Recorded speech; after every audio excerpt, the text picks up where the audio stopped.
Hi hello friends, welcome back to my channel. எல்லாருக்கும் இனிய பொங்கல் நல்வாழ்த்துக்கள். நாம் இந்த வீடியோவில் எதை பற்றி பார்க்க போகிறோன்னா, அதாவது நம்மளோட ப்ளவுஸ் கிளாத், வேஸ்ட் கிளாத்லாம் நம்ம நிறையா கிடக்கும் இல்லையா, நம்ம நிறையா பட்டு சரிலாம் யூஸ் பண்ணுவோம். அதோட நமக்கு ப்ளவுஸ் துணி வந்து பத்தாமல் போகும். ஸோ சம்டைம்ஸ் நம்மளால் அதை வெட்டி கட் பண்ணி தைக்க முடியாமல் கூட போகலாம். ஸோ அந்த மாதிரி இருக்கிற கிளாத்தை வந்து நம்ம சின்ன சின்ன கவுனாக கூட நம்ம தைச்சி போடலாம். ரொம்பவே ஈஸியாக தைச்சி போடலாம். இப்போ நான் வந்து என்ன பண்ணியிருக்கேன்னா, ஒரு பட்டு புடவையில் உள்ள ஒரு சாதாரண ஒரு நார்மல் சாரியில் உள்ள கரை வச்ச சாரியில் உள்ள ஒரு கிளாத்து, ப்ளவுஸ் கிளாத்து, அதை நான் ரெண்டாக கட் பண்ணி 4ஆக மடித்து வச்சுக்கிட்டேன். ரெண்டாக கட் பண்ணி 4ஆக மடிச்சுட்டு, உங்கள்கிட்ட ஏதாவது அளவு உங்கள் குழந்தையோட அளவு கவுன் ஏதாவது இருந்ததுன்னா அதை நம்ம அளவுக்கு மெஷர்மெண்ட்டுக்கு எடுத்துக்கலாம். ஸோ நம்ம எப்படி வந்து ப்ளவுஸ்க்கெலாம் எப்படி நம்ம வந்து ஷோல்டர் மார்க் பண்ணி, நெக் மார்க் பண்ணி, அப்புறம் ஆம் ஹோல் மார்க் பண்ணுவோமோ, சேம் அதே போலேயே நம்ம கரெக்டாக மார்க் பண்ண இடத்துல கரெக்டாக வச்சுக்கிட்டு, மடிப்பு எந்த இடத்துல இருக்கோ, மடிப்பு வந்து நம்மளை பார்த்த மாதிரி இருக்கணும், ஓப்பன் சைடு வந்து அதர் சைடு பார்த்த மாதிரி இருக்கணும். ஸோ மடிப்பு சைடு பார்த்துட்டு நெக்ஸ்ட்டு நான் வந்து என்ன பண்ணுறேன்னா, 1 இன்ச்சுக்கு தையல் வந்து விட்டுறேன்.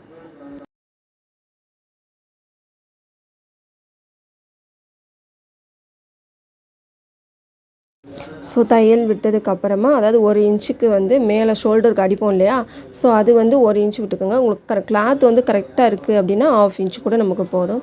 எனக்கு அன்ஈவனாக இருந்ததுனால நான் 1 இன்ச்சு விட்டுட்டு கட் பண்ணிக்கிடுவேன். அப்புறம் வந்து நம்ம வந்து ஷோல்டர் வந்து மார்க் பண்ணிக்கலாம். அப்புறம் வந்து கழுத்துக்கிட்ட ஒரு மார்க் பண்ணிக்கலாம். அப்புறம் கழுத்து டெப்த்து எவ்வளவு இருக்குது, அகலம் எவ்வளவு இருக்குது, கீழே அதோட ஹைட்டு அதையும் மார்க் பண்ணிக்கலாம். ஸோ மார்க் பண்ணிவிட்டு முன்புறமும் ஒரு சின்னதாக ஒரு தையலுக்கு ஒரு மார்க்கும், அதே மாதிரி ஷோல்டர் மார்க் பண்ணதுக்கு அப்புறமா ஆஃப்டர் ஒரு தையலுக்கு ஒரு சின்ன மார்க்கும் நம்ம வந்து பண்ணிக்கிறணும். நெக்ஸ்ட்டு வந்து நம்மளோட கையோட ஆம் ஹோல் ரவுண்டு இருக்கும் இல்லையா, ஸோ அதோட கரெக்டான பாயிண்ட் அந்த இடத்தையும் நம்ம வந்து மார்க் பண்ணிக்கலாம். நெக்ஸ்ட்டு வந்து இடுப்பு வந்து எவ்வளவுக்கு இருக்குது அப்படின்றதையும் நம்ம மார்க் பண்ணிக்கலாம்.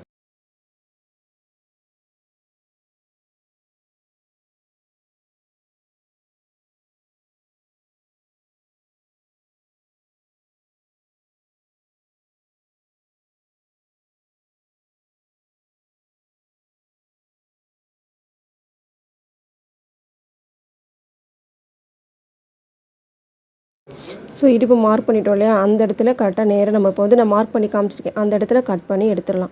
ஸோ டோட்டலாக நம்ம வந்து 4ஆக மடித்து போட்டதுனால நமக்கு 2 ப்ளவுஸ் வரும். ஒரு முன் பக்கத்துக்கும் பின் பக்கத்துக்கும் 1 வரும்.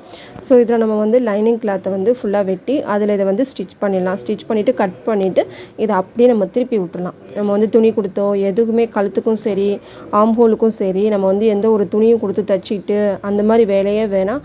அப்படியே நம்ம லைனிங் கிளாத்து கொடுத்து, இது லைனிங் கிளாத்தில் ஒரு துணி வந்து லேஸாக இருக்குது இல்லையா, அதனால் நான் லைனிங் கிளாத் யூஸ் பண்ணியிருக்கேன். ஸோ இது மாதிரி லைனிங் கிளாத் யூஸ் பண்ணும்போது நம்ம அப்படியே ஸ்டிச் பண்ணிவிட்டு அப்படியே நம்ம வந்து என்ன பண்ணிடலாம்னா பெரட்டி விட்டுலாம். ஸோ இதே மாதிரியே நீங்கள் 2 பக்கமும் மேக் பண்ணிக்கோங்க. 2 பக்கமுமே இதே மாதிரி ஸ்டிச் பண்ணி பெரட்டி விட்டுருங்க. அவ்வளோதான்.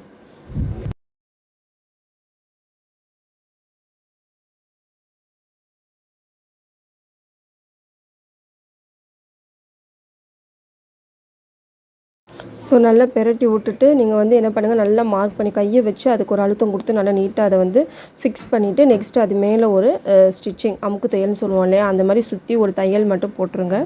அடுத்து வந்துக்கிட்டு பேக் சைடு வந்து நம்ம ஸ்டிச் பண்ணும்போது 1 இன்ச்சு தையலுக்கு, அதாவது கொக்கி வைக்கிறதுக்கு 1 இன்ச்சு எக்ஸ்ட்ராவாக விட்டு, நம்ம இதுக்கு முன்னாடிலாம் நிறையா நம்ம வந்து கவுன் தைக்கும் போது பார்த்துருப்போம். ஸோ அதே போல் விட்டு தைச்சிருங்க. ஏன்னா நீங்கள் வந்து கொக்கி வைக்கிறீங்க அப்படின்னா, பேக் சைடு வந்து கொக்கி வைக்கிறீங்க அப்படின்னா 1 இன்ச்சு விட்டுறணும் தையலுக்கு. இப்போ இதில் பார்த்தா தெரியும் ஒரு கோடு இருக்குது பார்த்தீங்களா, ஸோ அந்த இடத்துல நான் 1 இன்ச்சு எக்ஸ்ட்ராவாக விட்டுருக்கேன். அதான் கழுத்து ரொம்ப அகலமாக தெரியுது. ஸோ நான் நடுவால் கட் பண்ணிவிட்டு நெக்ஸ்ட் வந்து கிளாத் நம்ம எப்படி ப்ளவுஸுக்கு வந்து கிளாத்து ஸ்டிச் பண்ணுவோமோ அதே போல் ஸ்டிச் பண்ணிக்கலாம்.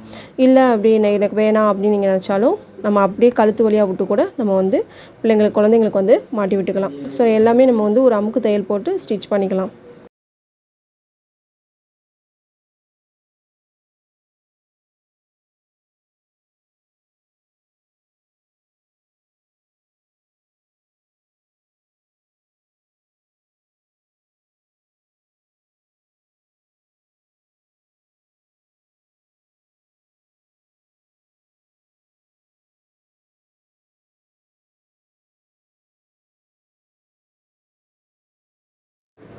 ஸோ நம்ம இப்போ எல்லா பக்கமும் நம்ம வந்து என்ன பண்ணிட்டோம், சுற்றி தையல் போட்டாச்சு.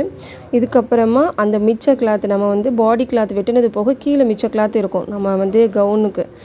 ஸோ நம்ம கட் பண்ணும் போதே பார்த்துருப்போம். ஸோ அந்த கிளாத்தை வந்து எடுத்துக்கலாம். ஸோ அப்படியே அந்த கிளாத்தை நம்ம எடுத்துக்கலாம். ஸோ ஃப்ரண்ட்டுக்கு ஒன்றும் பேக்குக்கு ஒன்றுமா நம்ம யூஸ் பண்ணிக்கலாம்.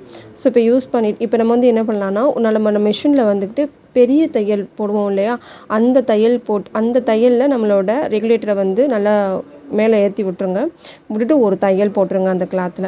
ஸோ தையல் போட்டுட்டு அந்த ஒரு நூலை மட்டும் நம்ம பிடிச்சி இழுக்கும் போது அது சுருக்கம் வரும் இல்லையா, ஸோ அந்த மாதிரி மேக் பண்ணிக்கோங்க. ஸோ உங்கள் பேபியோட கரெக்டான இடுப்பு சுற்றளவு எவ்வளவு அப்படின்னா, இப்போ என்னோடய பேபியோட சுற்றளவு வந்து 20 அப்படின்னா, அப்போது முன்பக்கம் 10 பின்பக்கம் 10 இருக்கிற மாதிரி சுருக்கத்தை வந்து நம்மளாம் வந்து என்ன பண்ணிக்கணும்னா மேக் பண்ணிக்கணும். நம்மளாம் அட்ஜஸ்ட் பண்ணி அந்த சுருக்கத்தை நம்ம மேக் பண்ணிக்கணும்.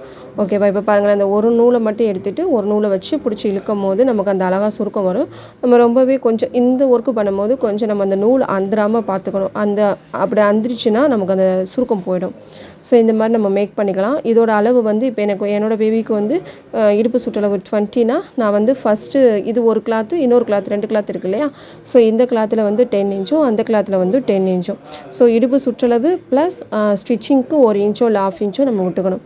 இப்போ என்னோட பாடி நம்ம பாடி கட் பண்ணி தைச்சோம் இல்லையா, ஸோ அதோட அளவு கரெக்டாக இருக்கான்னு பார்த்துட்டு அதை அப்படியே பரட்டி வச்சு ஸ்டிச் பண்ணிடலாம். ஸோ இந்த மாதிரி பேக் சைடு ஸ்டிச் பண்ணிவிட்டு ஃப்ரண்ட் சைடு திரும்பும் போது அழகாக வந்துருச்சு.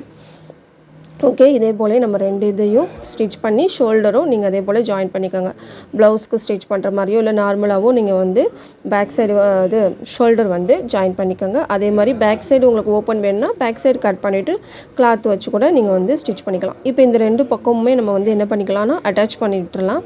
ஸோ அட்டாச் பண்ணிவிட்டால் நமக்கு அழகான ஒரு கவுன் வந்து ஈஸியாக நம்ம ஸ்டிச் பண்ணலாம். இது நம்ம வீட்டில் இருக்கிற நார்மல் கிளாத், அதாவது வந்து ப்ளவுஸ் கிளாத் இதெல்லாம் பெஸ்ட்டாக இருக்கும். ஸோ நம்ம மிஷினில் தைக்கும் போது ரொம்பவே ஈஸியாக இருக்கும். ஸோ இது நார்மல் கவுனு தான், இது எல்லாருனாலையும் ஈஸியாக தைச்சிட முடியும்.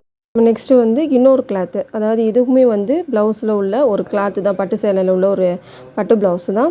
ஸோ அது பார்டருக்கு கீழே எல்லோ கலரில் இருந்ததுனால இந்த வந்து கோட் மாடல் மாதிரி நான் யூஸ் பண்ணியிருக்கேன். ஸோ நம்ம எப்படி வந்து ஃப்ரண்ட்டில் கட் பண்ணமோ அதே தான் சேம், அப்படியே நம்ம வந்து கட் பண்ணிக்கலாம். கீழே மட்டும் மடிச்சு அடிக்கிறதுக்கு துணியை வந்து மெஷர்மெண்ட் வந்து விட்டுக்கலாம். கீழே மடிச்சு அடிக்கிறதுக்கு ஒரு 2 மீட்டரோ 1 மீட்டரோ நம்ம விட்டுக்கலாம். ஸோ மற்றபடி நம்ம எப்படி கவுனுக்கு உள்ள பாடி எப்படி வெட்டினமோ அதே போலேயே நான் வெட்டியிருக்கேன். பட் ஃப்ரண்ட்டில் மட்டும் கொஞ்சம் டிசைன் வச்சுருக்கேன், அவ்வளோதான். ஃப்ரண்ட்டில் ஓப்பன் விட்டுருக்கேன். கொஞ்சம் நமக்கு எவ்வளோ வேணுமோ நம்ம நேராக கூட ஒரு தையல் போட்டு மடித்து அடிச்சு விடலாம், இல்லை என்ன டிசைன் வேணுமோ நம்மளே மேக் பண்ணிக்கலாம். ஸோ நீங்களும் இதே போல் ட்ரை பண்ணி பாருங்கள் உங்கள் குழந்தைங்களுக்கு. ஸோ நீங்களும் இதே மாதிரி ட்ரை பண்ணிங்க அப்படின்னா நம்மளுக்கு வந்து கமெண்ட் பண்ணுங்கள். ஸோ அதே போலயே நம்ம வந்து இதுக்கும் ஒரு லைனிங் கிளாத் யூஸ் பண்ணி ஃபுல்லாக வந்து நம்ம ஸ்டிச் பண்ணி திருப்பி விட்டுட்டேன். எப்படி வந்து நம்ம பாடிக்கு வந்து கட் பண்ணமோ ஸ்டிச் பண்ணமோ அதே போல் தான். ஃப்ரண்ட்டில் மட்டும் கொஞ்சம் கிளாத் வந்து டிசைன் கொஞ்சம் கர்வில் வர மாதிரி நான் கட் பண்ணி ஸ்டிச் பண்ணியிருப்பேன். ஸோ அதே போல் அந்த டிசைனே தைக்கணும்னு அவசியம் இல்லை. நீங்களும் ஏதாவது வித்தியாசமாக ட்ரை பண்ணி கோட் மாடல் ஸ்டிச் பண்ணுங்கள். ஸோ நம்மளோட இடுப்பு சுற்றளவு எவ்வளோன்னு அளந்துக்கிட்டு அதில் மெஷர் பண்ணிவிட்டு, அதேமாதிரி பாடி சுற்றளவு எவ்வளோன்னு பார்த்து அதில் மெஷர் பண்ணிவிட்டு நம்ம தையல் பண்ணி ஸ்டிச் பண்ணி ஷோல்டர் எல்லாமே ஜாயின் பண்ணிட்டோம்னா அந்த மாதிரி அழகான ஒரு ஸ்மால் சைஸ் கோட் வந்து ரெடி ஆயிரும். இது வந்து 2.5 வயசு உள்ள குழந்தைங்களுக்கு உள்ள ஒரு கவுனு தான். ஸோ 2.5 வயசு 3 வயசு உள்ள குழந்தைங்க வரைக்கும் இந்த ட்ரெஸ் போடலாம். ஸோ பார்க்க க்யூட்டாக இருந்தது. அதாவது எப்படி சொல்கிறது, அலிபாபா அப்படின்னு சொல்லுவோம் இல்லையா, அந்த மாதிரி ஒரு கோட் மாடல் மாதிரி அழகாக இருந்தது. சும்மா நானும் ஜஸ்ட்டு ட்ரை பண்ணி தான் பார்த்தேன். இதே மாதிரி நம்ம நிறையா தைச்சு பழகலாம். ஸோ நீங்களும் இதே மாதிரி தைச்சு பழகுங்க. உங்களுக்கும் இந்த மாதிரி வித்தியாசமான ஐடியாஸ் வந்துச்சுன்னா நல்லது தான். நமக்கு கமெண்ட் பண்ணுங்கள், லைக் பண்ணி ஷேர் பண்ணி சப்ஸ்கிரைப் பண்ணுங்கள். தேங்க்யூ ஃப்ரெண்ட்ஸ், பாய்.